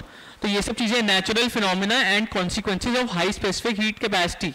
ठीक, तो हाई स्पेसिफिक हीट कैपेसिटी के कॉन्सिक्वेंसेज क्या है, वाटर के वाटर की स्पेसिफिक हीट कैपेसिटी हाई होती है। ठीक, वाटर की हीट कैपेसिटी क्या होती है, हाई होती है। तो उस हाई स्पेसिफिक हीट कैपेसिटी की फायदे क्या है, कॉन्सिक्वेंसेज क्या है, फायदे या बोल लो या कॉन्सिक्वेंसेज क्या है, उसमें नेचर में होने वाले कुछ फिनोमिना है, तो जिनका रीजन ही वाटर की हाई स्पेसिफिक हीट कैपेसिटी है। तो वो सब चीजें, द क्लाइमेट नियर सी शोर इज मॉडरेट। ठीक, ऐसा क्यों होता है ये पूछ लेंगे गिव रीजन देके। Hot water bottles are use for fermentation, ये पूछ लेंगे why hot bottles are use for fermentation, इसका पूरा एक्सप्लेनेशन लिखना पड़ेगा। Water used as effective coolant, effective coolant की तरह ही क्यों यूज किया जाता है, तो ये सब गिव रीजंस में आ जाता है। इनका रीजन यही है कि water has a high specific heat capacity. ठीक, या high specific heat capacity and some example of high and low thermal capacity, तो मतलब हाई और लो थर्मल कैपेसिटी के भी कुछ एग्जांपल्स हैं। बेसिकली कुछ एग्जांपल्स हैं, इनके एक्सप्लेनेशन जरूर पढ़ लेना, एक बार रीड करने वाली चीज है। कुछ अलग से यहाँ पे मैं चाहता तो बहुत सारा आप मुझे रीडिंग करने के लिए दे देता, पर रीड करने नहीं आया हूँ मैं यहाँ पे, ठीक है, क्योंकि मैं भी रीड करूंगा तो फिर कोई पॉइंट नहीं है, वो मेरा रिविजन होगा, तुम्हारा नहीं। तुम्हें रीड करना है, तुम बस उसको बुक में जाओ, खोलो, ये टॉपिक्स डालो या ये टॉपिक्स ढूंढो, तुम रीड करो बस 5-10 मिनट, तुम्हें ये टॉपिक समझ में आ जाएंगे, बस ये कुछ और नहीं, बस रीडिंग वाला है। The base of cooking pan is made thick. अब ये गिव रीजन बहुत बार आया है कि why the base of cooking pan is made thick, why, अब ये एक वर्ड लग जाता है ना वाई, बस ये ढूंढना होता है, ठीक, इसके रीजन सब दिए हुए हैं। The base of electric ion is made thick and heavy, ठीक। The vessel use for measurement of heat which is calorimeter, ठीक, is made up of thin sheet of copper, ये भी बहुत बार आया है। कैलोरीमीटर एक बार देख लेना क्या होता है। कैलोरीमीटर होता है अब डिवाइस या वेसल, क्या बोल लो, ठीक। Calorimeter is a device that is used to measure the quantity of heat, ठीक, it is used to measure the heat, ठीक, मेजर क्वांटिटी ऑफ हीट। और दूसरी बात यह है कि the study of measuring heat या the study about heat energy is called calorimetry, ठीक, कि हम हीट एनर्जी की जो स्टडी कर रहे हैं इसे हम कैलोरीमेट्री ही बोलते हैं, इसलिए इस चैप्टर का नाम ही कैलोरीमेट्री है, ठीक। अब इसके आगे हमें लेटेंट हीट पढ़ना है। लेटेंट हीट क्या होती है, लाइक जब हम अभी तो हमने पढ़ा, अभी हमने क्या पढ़ा है समझो, अभी हमने ये पढ़ा है कि हीट एनर्जी अगर एक बॉडी से, वेट एक सेकेंड, हाँ, अभी हमने ये पढ़ा है कि अगर हीट एनर्जी एक बॉडी से दूसरी बॉडी में ट्रांसफर हो, ठीक, या दो बॉडी आपस में कांटेक्ट में हो, तो उनमें हीट एनर्जी कितना चेंज हो रहा है, कितना एब्जॉर्ब या रिलीज हो रही है, ठीक है। यहाँ पे टेम्परेचर चेंज हो रहा है, अभी तुम आगे पढ़ोगे, ये अभी हमने पढ़ा है कि हीट एनर्जी बॉडीज के बीच में ट्रांसफर हो रही है, ठीक है। एक बॉडी हॉट है, एक बॉडी कोल्ड है, तो यहाँ पे हीट एनर्जी ट्रांसफर हो रही है हाई टू लो में, ठीक है, कोई दिक्कत नहीं, ठीक। यहाँ पे टेम्परेचर इंक्रीज डिक्रीज हो रहा है, कोई दिक्कत नहीं। पर अब क्या पढ़ोगे, अब इसके बाद है कि एक बॉडी है, ठीक, ये हीट एनर्जी की हाई टेम्परेचर पे है, ये हीट एनर्जी रिलीज कर रही, ठीक, हीट एनर्जी रिलीज करने के साथ साथ ये अपना स्टेट भी चेंज कर रही है, ठीक। ये भी कोई सॉलिड स्टेट में थी, हीट एनर्जी रिलीज करते करते लिक्विड स्टेट में आ गई, ठीक। तो ये जो होगा चेंज ऑफ फेज या चेंज ऑफ स्टेट, इसमें हीट एनर्जी कितनी एब्जॉर्ब हो रही है, कितनी रिलीज हो रही है, इसकी स्टडी करेंगे हम, ठीक। तो अब उसको देखते हैं, उसको पढ़ते हैं, उसको जानते हैं, ठीक, कि जब हम स्टेट चेंज करते हैं, यहां पे हम टेम्परेचर चेंज कर रहे हैं बस, कि टेम्परेचर इंक्रीज हो रहा है, डिक्रीज हो रहा है, हीट एनर्जी एब्जॉर्ब रिलीज तब का देखते हैं। पर जब हम स्टेट चेंज करें, कि मतलब हम टेम्परेचर नहीं चेंज कर रहे हैं, टेम्परेचर हमारा सेम है, पर हम स्टेट चेंज कर रहे हैं, मतलब सॉलिड से लिक्विड में बन रहे हैं, लिक्विड से गैस में बन रहे हैं, ऐसा। जैसे वाटर होता है, वाटर एकदम आइस होता है सबसे पहले, ठीक, आइस से किस में जाता है, लिक्विड, ठीक, आइस से किस में जाता है, लिक्विड, ठीक, फिर लिक्विड से किस में जाता है, गैस, ठीक, लिक्विड से किस में जाता है, गैस, ठीक, मतलब हीट करते जाओ, और इसको और हीट किया तो लिक्विड बना, और हीट किया तो गैस बना, ऐसा होता है, ठीक। और वापस आने वाला भी प्रोसेस है, इसको फ्रीज किया, ठीक, तो ये तुम्हारा क्या हो गया, लिक्विड बन गया, लाइक कंडेंस किया, बेसिकली कंडेंस वर्ड होता है, गैस को कंडेंस किया तो बेसिकली गैस को लिक्विफाई किया तो वो लिक्विड में बदल गई, लिक्विड के ड्रॉपलेट्स में बदल गई, फिर लिक्विड को और एकदम फ्रीज किया, ठीक, लिक्विड को फ्रीज किया तो ये आइस में बदल गया, तो ये होता है, ठीक। तो ये चीजें अभी हम पढ़ते हैं, ये देखते हैं, ये समझते हैं, ठीक। तो अब आगे के टॉपिक देखते हैं, आगे क्या है, change of phase and latent heat, यानी change of state and latent heat. मैंने बताया ना कि अभी कि जैसे हम स्टेट चेंज कर रहे हैं तब क्या हीट का ट्रांसफर हो रहा है, क्या चेंज हो रहा है, तब हीट क्या होगी, उसके बारे में, ठीक। तो वो देखते हैं क्या है, the process of change of phase, the process of change of from one state to another state at constant temperature, याद रखना, is called the change of phase. तो चेंज ऑफ फेज का मतलब क्या है कि हम एक स्टेट से दूसरे स्टेट में हम चेंज करें, but at a constant temperature. Temperature हमेशा हमेशा कांस्टेंट रहना चाहिए। कि अगर तुम आइस से वाटर में जा रहे हो, समझ रहे हो, अगर तुम्हारे पास आइस है और फिर तुम उससे वाटर में जा रहे हो तो तुम्हारा स्टेट चेंज हो रहा है, बट टेम्परेचर दोनों का सेम है। मतलब तुम 0 डिग्री सेल्सियस पे आइस से तुम 0 डिग्री सेल्सियस पे वाटर बनाओगे। ऐसा नहीं होगा कि तुम्हारा 0 डिग्री सेल्सियस आइस है तो वाटर में बदलते बदलते वो 4 डिग्री सेल्सियस वाटर बन जाएगा। ऐसा नहीं है। मतलब ऐसा नहीं है कि तुमने 0 डिग्री सेल्सियस पे तुमने आइस निकाली, फिर जब तुमने उसको मेल्ट किया तो वो 10 डिग्री सेल्सियस वाटर बन गया। ऐसा नहीं होगा, ठीक, ये नहीं होगा। मतलब डायरेक्ट तो नहीं होगा, एक टाइम बाद हो सकता है वो, पर स्टेप मतलब प्रोसेस ऐसा नहीं है। प्रोसेस कैसा होता है कि तुमने 0 डिग्री सेल्सियस पे आइस निकाली, उसको मेल्ट किया, मेल्ट होके वो 0 डिग्री सेल्सियस पे वाटर बना, ठीक। फिर उसी 0 डिग्री सेल्सियस वाले वाटर को, फिर अगर उसी 0 डिग्री सेल्सियस वाले वाटर को अगर तुम हीट करोगे, उसी 0 डिग्री वाले वाटर को तुम फर्दर हीट करोगे, ठीक, तब जाके वो 10 डिग्री सेल्सियस वाला वाटर बनेगा, ठीक। तो ये बहुत like step by step procedure है। तो तुम आइस से वाटर में तो जा सकते हो, but temperature would be constant. ये बहुत ध्यान देने वाली बात है इस चेंज ऑफ फेज या चेंज ऑफ स्टेट वाले टॉपिक में, ठीक। यहां पे हमें यही देखना है कि टेम्परेचर कांस्टेंट रहेगा बट स्टेट चेंज होगा। सेम चीज वही है कि अगर तुम्हारे पास 100 डिग्री सेल्सियस पे वाटर है, ठीक, तो और तुम 100 डिग्री सेल्सियस वाटर को बॉईल करके, ठीक, तुम उसे 100 डिग्री सेल्सियस पे गैस बना रहे हो, ठीक है। वाटर को तुम मतलब गैस बना रहे हो, तुम वही वेपर बना रहे हो, ठीक, 100 डिग्री सेल्सियस पे वेपर बना रहे हो, तो ये तुम्हारा 100 डिग्री सेल्सियस पे ही रहेगा, ठीक। वाटर टू वेपर जाएगा पर कोई दिक्कत नहीं। देखो यही चीज यहां लिखी है। तो ये यहाँ पे चेंज ऑफ स्टेट्स दिखाए गए हैं कि कौन कौन से चेंज ऑफ स्टेट होता है। कि हम सॉलिड को अगर मेल्ट करते हैं, ठीक, तो मेल्ट करते हैं तो वो लिक्विड बनता है। लिक्विड को अगर फिर वेपराइज करते हैं तो वो गैस बनती है। गैस को हम वापस अगर कंडेंस करते हैं तो बेसिकली वो कंडेंस या लिक्विफाई, कंडेंस कह लो या लिक्विफाई कह लो, तो वो लिक्विड बनता है गैस से वापस। और लिक्विड को हम वापस फ्रीज करते हैं तो वो सॉलिड बनता है, ठीक। और इसी का एक डायरेक्ट प्रोसेस भी है, हम सॉलिड से वापस गैस, सॉलिड से हम डायरेक्ट गैस बना सकते हैं। सॉलिड से हम डायरेक्ट गैस बनाते हैं सब्लिमेशन के थ्रू, ठीक। और गैस से हम वापस डायरेक्ट सॉलिड बना सकते हैं सॉलिडिफिकेशन के थ्रू, ठीक। सॉलिड से गैस का बहुत बेसिक एग्जांपल होता है कैम्फर, ठीक, कपूर। उसको तुम हवा में रखो, लाइक उड़ जाता है, खत्म हो जाता है, ठीक। तो सॉलिड से डायरेक्ट गैस में बदल जाता है। तो ये चीजें, ठीक। तो ये it is brought about by the exchange of heat. तो ये क्यों होता है? ये होता है because of exchange of heat. हम हीट चेंज करते हैं, लाइक हीट को हम रिलीज या एब्जॉर्ब कर रहे होते हैं। यहां पे देखो, जब हम मेल्ट कर रहे होते हैं तो ये आइस या सॉलिड क्या होगा? हीट रिलीज करेगा, ठीक। अगर लिक्विड वेपर में बदल रहा है तो ये भी हीट रिलीज करेगा, ठीक, गैस में बदलने के लिए।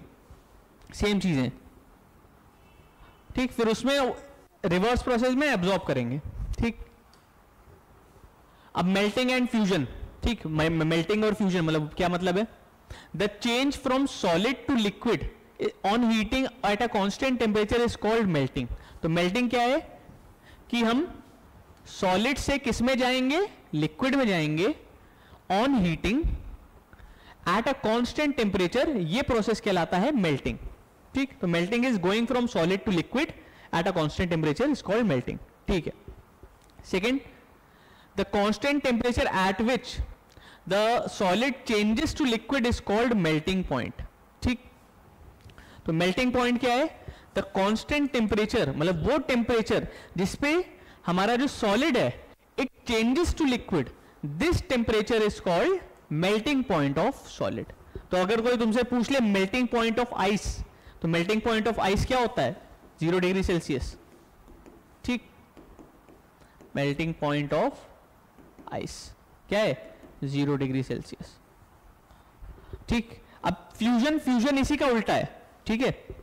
कि आप लिक्विड से वापस आप उसमें फ्रीज करो, ठीक, लिक्विड से वापस उसमें जाओगे सॉलिड में, तो वो फ्यूजन हो गया, ठीक।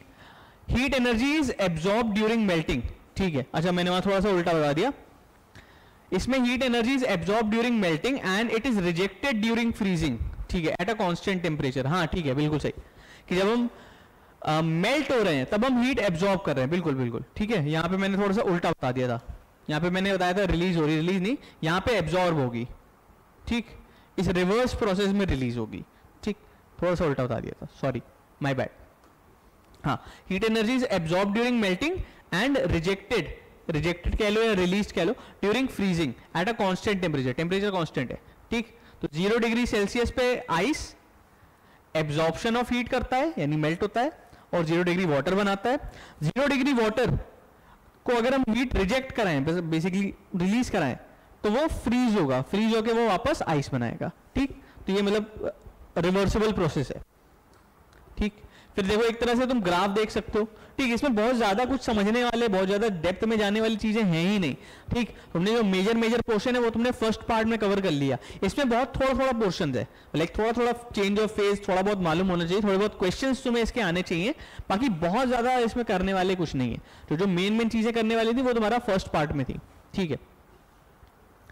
अब इसका एक टेम्परेचर कर्व देख लो, ठीक है, कि ये टेम्परेचर वाई एक्सिस में बनाया है हमने, एक्स एक्सिस में बनाया है हीटिंग कर्व, टाइम, ठीक। ये हीटिंग कर्व है आइस के लिए।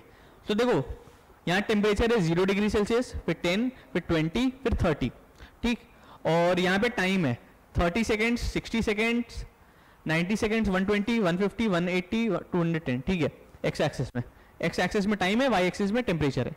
तो देखो आइस जो है 0 डिग्री सेल्सियस पे है, 30 सेकंड बीत गए अभी भी 0 पे है, 30 सेकंड बीत गए अभी भी 0 पे है, और 30 सेकंड बीत गए मतलब 90 सेकंड हो गए अभी भी 0 पे है, फिर और 30 सेकंड बीत गए अभी भी ये इसका टेम्परेचर कांस्टेंट है।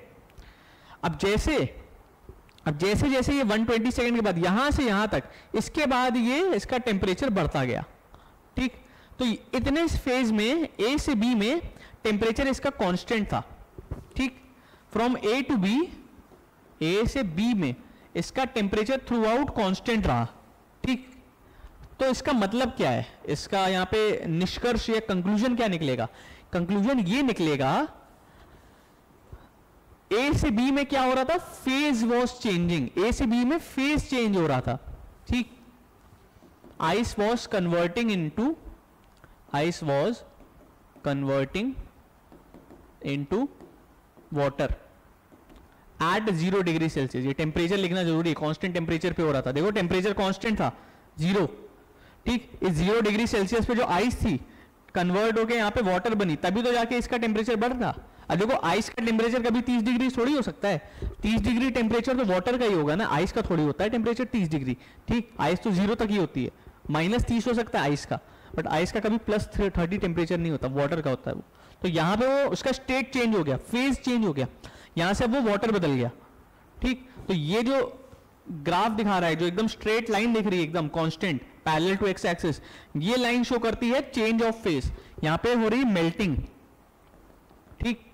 तो ए से बी में क्या हो रहा है, मेल्टिंग हो रही है, ठीक, मेल्टिंग ऑफ आइस ए से बी में, ठीक, याद रखना। ऐसे आगे एक और ग्राफ है, ये हीटिंग कर्व फॉर नैप्थलीन है, ठीक। नैप्थलीन का हीटिंग कर्व बना रखा है, ठीक। एक्स एक्सिस में टाइम है, वाई एक्सिस में टेम्परेचर है। तो देखो हमने 0 डिग्री सेल्सियस से स्टार्ट किया, 0 से 20 गए, 20 से 40 गए, देखो अभी सॉलिड है, ठीक। तो हम कहां तक पहुंचे, हम पहुंचते पहुंचते हम टेम्परेचर पहुंचे कौन सा, हम 80 डिग्री सेल्सियस पे पहुंचे।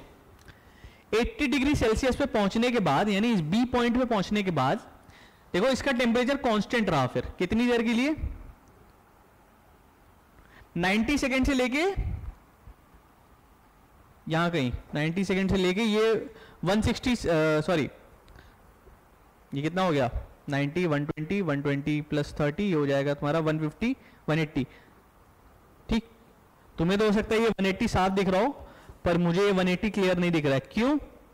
क्योंकि स्क्रीन पे ब्लरी हो जाता है, कैमरे में वो चीज क्लियर दिखती है, क्योंकि कैमरे के लिए ये पिन पॉइंट्स बहुत छोटे हैं, तो कैमरा इसकी इमेज बहुत क्लियर बनाता है। पर यहां से इसको क्लोज में देखो तो बहुत पिक्सलेटेड है, तो मेरे को ये क्लियर 180 पता नहीं चल रहा है, 180 लिखा है, ठीक। हाँ तो ये 180 है, देखो 90 सेकंड से लेके 180 सेकंड तक ये मेल्ट हो रहा है, ये भी मेल्ट हो रहा है, सॉलिड से ये भी मेल्ट हो रहा है, ठीक। ये चेंज ऑफ फेज है, यहाँ पे मेल्टिंग वाला फेज है, यहाँ पे देखो टेम्परेचर कांस्टेंट है, ठीक। जो हमने पढ़ा है वही चीज हम देख रहे हैं, अभी एग्जांपल है, ठीक।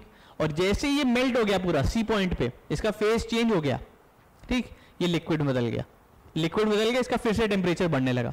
तो टेम्परेचर इंक्रीज होता रहता है, होता रहता है, होता रहता है, पर जैसे ही स्टेट चेंज हो रहा होता है, जैसे ही आप किसी एक फेज से दूसरे फेज में ट्रांसफर हो रहे होते हो, आपका टेम्परेचर उस फेज के लिए कांस्टेंट हो जाता है, उस थोड़े टाइम के लिए कांस्टेंट हो जाता है। जैसे ही आपका स्टेट चेंज हो जाता है, फिर आपका टेम्परेचर फिर वापस इंक्रीज करने लगता है, ठीक। तो ये था हीटिंग कर्व। ऐसे हीटिंग कर्व से तुम्हें समझना पड़ेगा, जहां पे भी ये पैरेलल लाइन आ जाए एक्स एक्सिस के, एक्स एक्सिस से पैरेलल तो तुम्हारी अगर लाइन आ जाए, यानी जहां पे टेम्परेचर कांस्टेंट रहे, तो समझ जाना वो जो पोर्शन है, इतना पोर्शन फिर चेंज ऑफ फेज है, चेंज ऑफ स्टेट है, इतना पोर्शन, ठीक। ठीक, अब पढ़ते हैं वेपराइजेशन, देख लो वेपराइजेशन और boiling. The change from liquid to gaseous on heating at a constant temperature is called vaporisation. तो वेपराइजेशन क्या होता है, हम लिक्विड से किस में जाएंगे, गैस में जाएंगे on at a constant temperature, ठीक। The particular temperature at which the vaporisation occurs, this temperature is called boiling point. तो अगर वो टेम्परेचर जिस पे वेपराइजेशन हो रहा है, तो वो particular temperature is called a boiling point, ठीक। तो बॉइलिंग पॉइंट तो समझ में आ गया होगा कि बॉइलिंग पॉइंट क्या होता है, वो particular temperature at which the liquid boils, ठीक। एग्जाम्पल ले लो, 100 डिग्री सेल्सियस पे वाटर है, इसमें हीट एब्जॉर्प्शन हुई, ठीक, मतलब इसने हीट और एब्जॉर्ब करी, बेसिकली बॉइल हुआ। तो हीट एब्जॉर्ब करने के बाद ये 100 डिग्री सेल्सियस पे स्टीम बन गया या वेपर बन गया, ठीक। अब इसी 100 डिग्री सेल्सियस वाले स्टीम को हमने रिजेक्शन ऑफ हीट दिया या कंडेंसेशन किया, इससे हीट रिलीज कराई, तो ये वापस वाटर बन गया, ठीक। तो ये चीजें। अब एक और हीटिंग कर्व देख लो वाटर का, ठीक। ये भी, ये इस टाइप का कर्व तो क्वेश्चंस में भी आ जाता है कि वाटर हमने देखो 0 डिग्री सेल्सियस से चलाया, ठीक। हमारे पास आइस नहीं, अब हमारे पास 0 डिग्री सेल्सियस वाटर था, ठीक।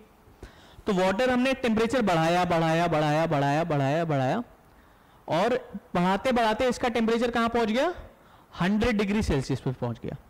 अब उसके बाद भी हम इसको हीट कर रहे हैं, हीट कर रहे हैं, पर इसका देखो टेम्परेचर नहीं बढ़ रहा है, इसका टेम्परेचर 100 डिग्री सेल्सियस है। देखो कहां से कहां तक, 30 सेकंड से लेके 420 सेकंड तक इसका टेम्परेचर कांस्टेंट रहा।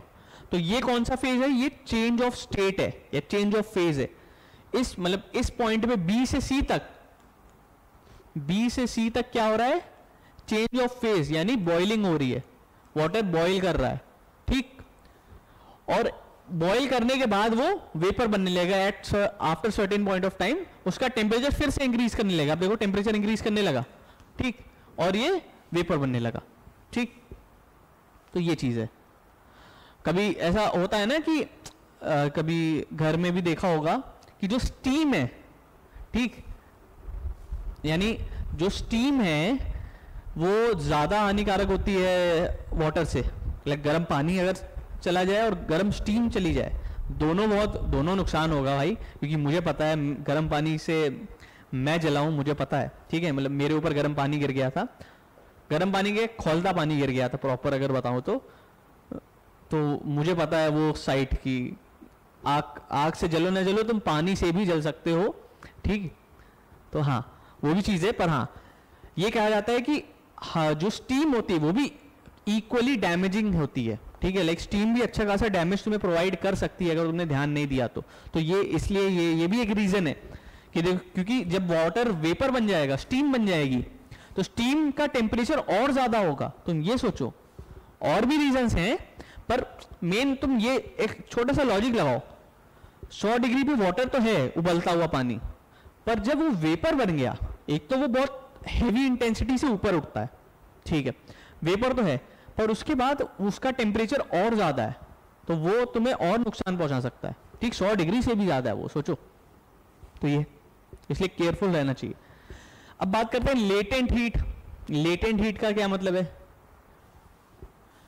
Since the heat energy exchange in the change of phase is not externally manifested by any rise or fall in temperature, it is considered to be hidden and it is called latent heat. ठीक, तो latent heat होता क्या है ये समझते हैं पहले. हाँ, तो देखो लेटेंट का पहले तो डिक्शनरी मीनिंग क्या होता है. लेटेंट का डिक्शनरी मीनिंग अगर तुम्हें पता हो, या इट इज लाइक हिडन या प्रेजेंट नॉट नोटिसेबल, ऐसा कुछ होता है. ठीक है. तो डिक्शनरी मीनिंग ना छोड़ के तुम्हें यहाँ पे भी लिखा है इट इज हिडन. तो लेटेंट का मतलब ही होता है कि हिडन हो कुछ. जैसे तुमने देखा होगा ना आजकल तो चल रहा है India's got latent, India's got talent, India's got latent. ठीक, तुमने अगर देखा हो तो.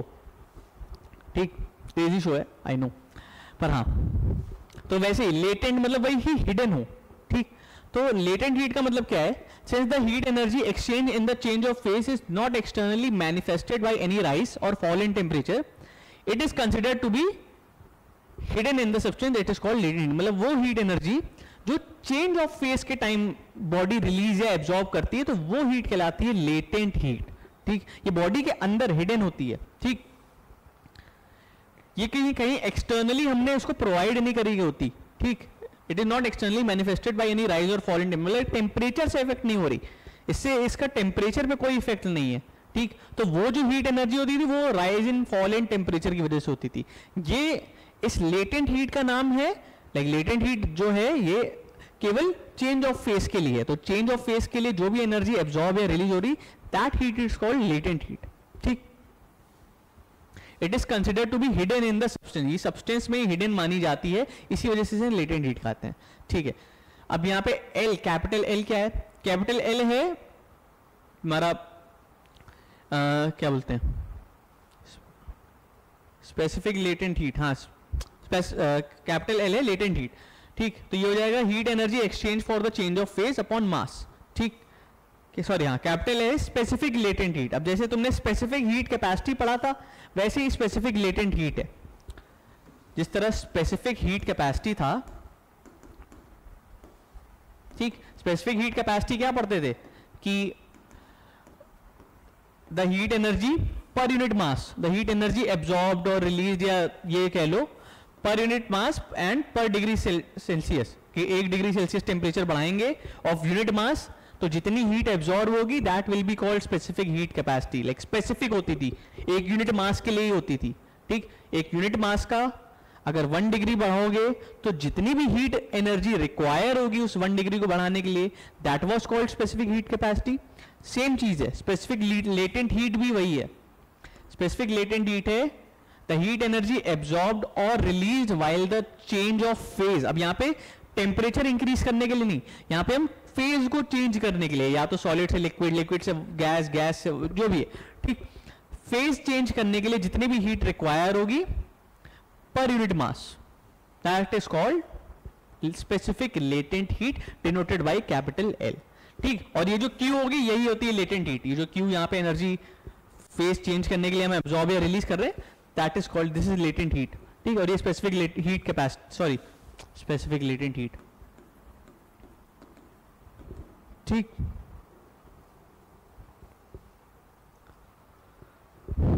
हाँ, ठीक, तो यहाँ पे देखो हीट का फॉर्मूला आ गया m इंटू एल. ठीक, ये जितनी भी हीट एब्जॉर्ब हो रही है या रिलीज हो रही है at the time of changing in phase, तो ये उस हीट का फॉर्मूला है कि मास, जितना भी जो भी बॉडी का मास हो, इनटू स्पेसिफिक लेटेंट हीट. ये स्पेसिफिक लेटेंट हीट तुम्हें क्वेश्चन में गिवन होगी. ठीक, और स्पेसिफिक लेटेंट हीट की अगर तुम्हें एसआई यूनिट जाननी है तो एसआई यूनिट यही है, जूल पर किलोग्राम. ठीक, क्योंकि इसकी जूल होती है, इसकी किलोग्राम होती है, जूल पर किलोग्राम. ठीक, यही फॉर्मूला लिखा है यहाँ पे. क्वेश्चन देख लो, क्वेश्चन क्या है, how much heat energy is required to melt 5 kg of ice. Specific latent heat of ice is this. ठीक है, तो यहाँ पे आइस की जो मास दिया है, कितना दिया है, 5 kg, एंड एल की वैल्यू कितनी दी है, 336 जूल पर ग्राम. और तुम्हें पूछ रहा है how much heat energy is required, ठीक, टू मेल्ट आइस. ठीक, वही जो मैं बोल रहा था. तो Q equals m into L. ठीक है, तुम ये लिख दोगे, कर दोगे, 5 इंटू 336 करोगे बिल्कुल, पर गलत आएगा आंसर. क्यों? क्योंकि देखो यहाँ पे यूनिट क्या है, जूल पर ग्राम दी है, यहाँ पे क्या दिया है, किलोग्राम में दिया है, तो किसी एक को तो कन्वर्ट करना ही पड़ेगा। ठीक, मैं कह रहा हूँ इसको कन्वर्ट कर दो ग्राम्स में, वो इजी रहेगा। तो 5000 ग्राम्स। ठीक, तो अब निकाल लो, तो 5000 इंटू 336। अब सॉल्व कर लो, जो भी आएगा आंसर ये आ जाएगा तुम्हारा जूल्स में। ठीक, ये हो जाएगा। ठीक, तो इस तरीके से सॉल्व कर सकते हो। फिर specific latent heat of melting and fusion, यही बताया मैंने अभी, स्पेसिफिक लेटेंट हीट ही बताई। Specific latent heat of melting of substance, मतलब specific latent heat of melting and fusion, मतलब अलग अलग।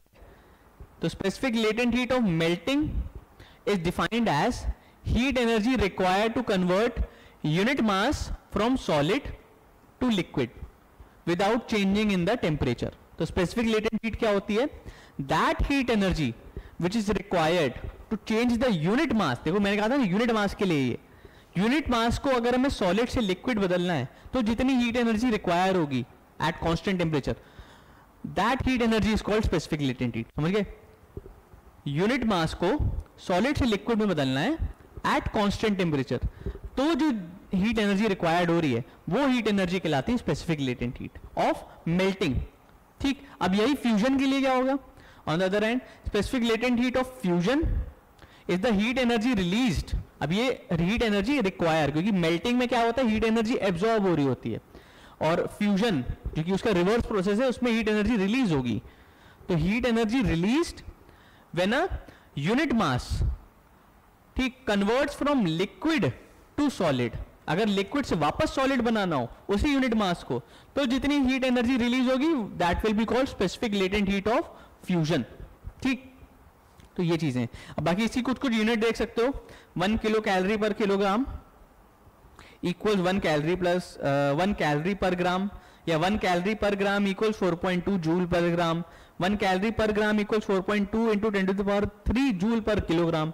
तो ये तीनों रिलेशन अपने दिमाग में रखना, अपने पास लिख लो कहीं, ये रिलेशंस इंपॉर्टेंट होते हैं कन्वर्जन में, क्योंकि कभी कभी क्वेश्चंस में कैलोरी में आंसर पूछ लेते हैं, कभी ग्राम में दे देते हैं, किलोग्राम में निकालना होता है। तो ऐसे कन्वर्जन में तुम्हें कोई दिक्कत ना आए, तो इसलिए अपने पास याद रखो।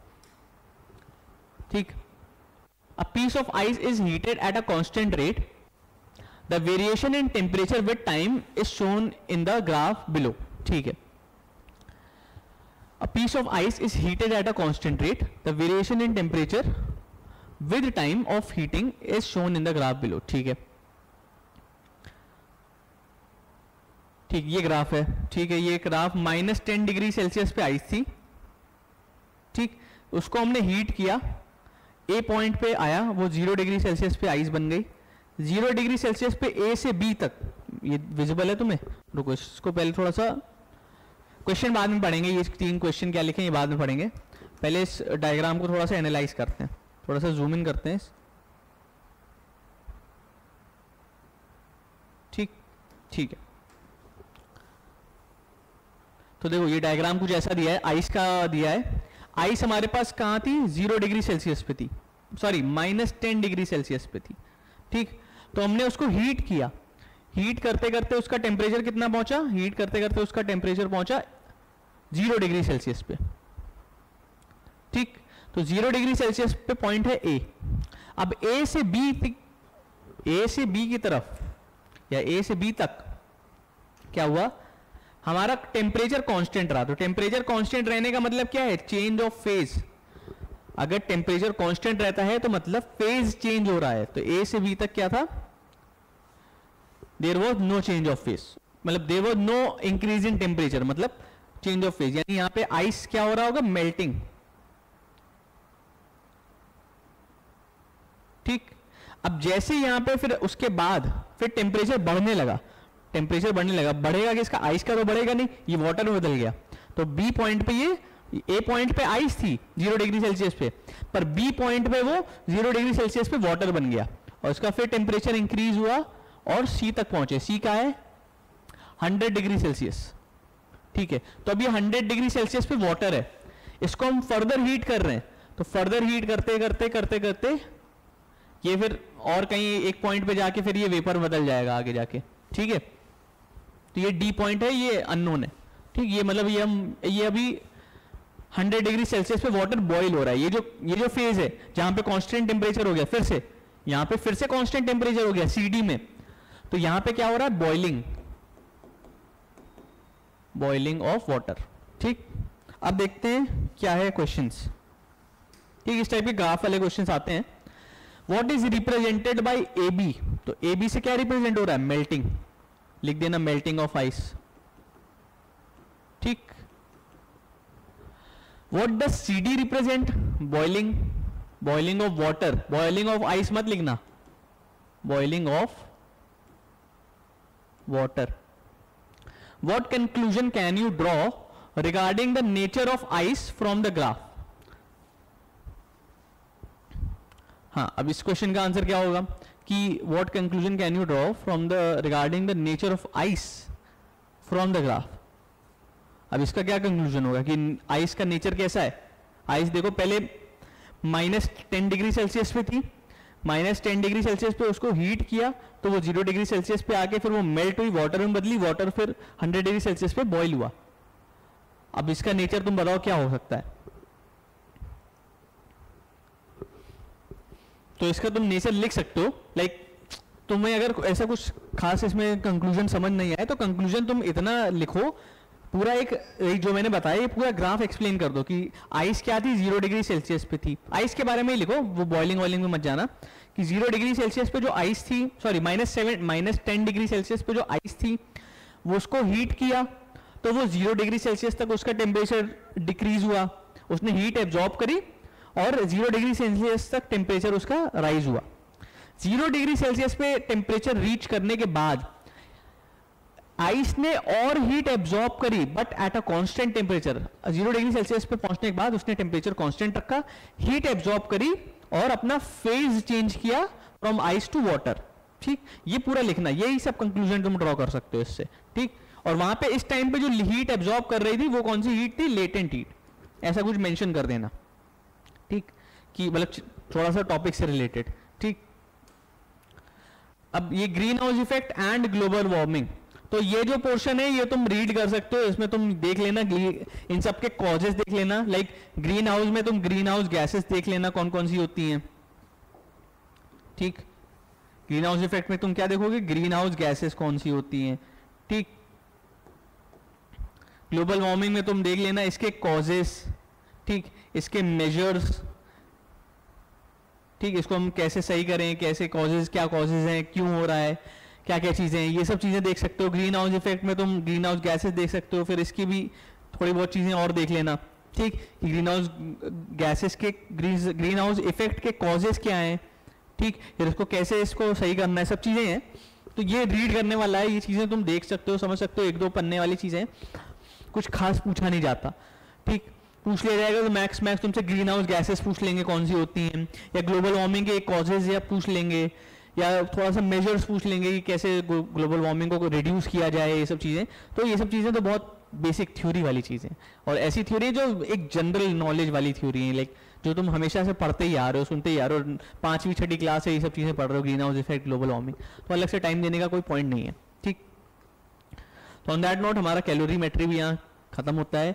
मेरा ऑब्जेक्टिव तुम्हें रहता है कि पूरा थ्योरी तुम्हारी चीजें कंप्लीट करा सकूं। बाकी हाँ, क्वेश्चंस तुम्हें और थोड़े प्रैक्टिस करने चाहिए। ठीक, क्वेश्चंस तुम्हें अगर लग रहा है कि कम प्रैक्टिस हुए हैं तो क्वेश्चंस थोड़े और खुद से प्रैक्टिस करो, बुक में जाओ, रेफर करो, एग्जाम्पल्स पढ़ो। Examples are the best way to practise a numerical. ठीक है, कॉन्सेप्ट समझने के लिए, लाइक जो कॉन्सेप्ट तुमने प्रैक्टिस किया है, जो पढ़ा है, उसको प्रैक्टिस करने के लिए, और क्वेश्चन समझने के लिए, क्वेश्चन सॉल्विंग अप्रोच के लिए examples are the best. Example को उठाओ, एग्जाम्पल पढ़ो, एग्जाम्पल समझो।